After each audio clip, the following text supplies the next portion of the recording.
মুক্তিযোদ্ধা যারা সন্তান ছিলেন তারা এসে এই মামলাটা রিট পিটিশন দায়ের করেছিলেন। তাদের কথা ছিল, সাবমিশন ছিল যে কোটা পদ্ধতি বাতিল করাটা বেআইনি ছিল। সাবজেক্ট ম্যাটারের উপরে 8 সপ্তাহের জন্য স্ট্যাটাস কো হয়েছে, 4 সপ্তাহের জন্য স্ট্যাটাস কো হয়েছে। আগামী 7-8 তারিখে আবার এই মামলাটা কজ লিস্টে আসবে এবং এই স্ট্যাটাস কো আদেশ দেওয়ার পর আদালত আরও দুটো নির্দেশনা দিয়েছেন, তিনটা নির্দেশনা দিয়েছেন। একটা হচ্ছে স্টুডেন্টদেরকে, আন্দোলনকারী ছাত্রছাত্রী যারা রয়েছে তাদেরকে ক্লাসে ফিরে যাওয়ার জন্য বলেছেন এবং ভাইস চ্যান্সেলর মহোদয় যারা রয়েছেন শান্তিপূর্ণ পরিবেশ বজায় রাখার জন্য বলেছেন। আর আন্দোলনকারী শিক্ষার্থীরা এই সিটি যখন হিয়ারিং হবে তারাও আইনজীবীর মাধ্যমে অংশগ্রহণ করতে পারবে।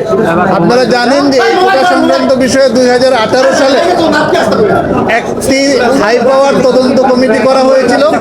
হাই পাওয়ার তদন্ত কমিটির মাধ্যমে 2018 সালে কোটা পদ্ধতি বাতিল করা হয়েছিল এবং সেই কোটা পদ্ধতি বাতিলের বিরুদ্ধে মুক্তিযোদ্ধা যারা সন্তান ছিলেন তারা এসে এই মামলাটা রিট পিটিশন দায়ের করেছিলেন।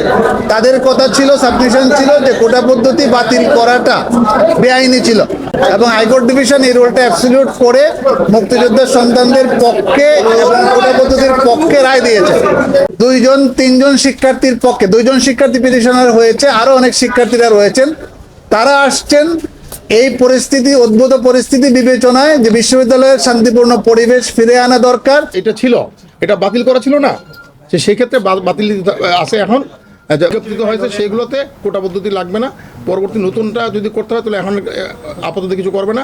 মামলাটা 7 তারিখে শুনানি হবে, তখন কোর্ট ঠিক করবে এটা।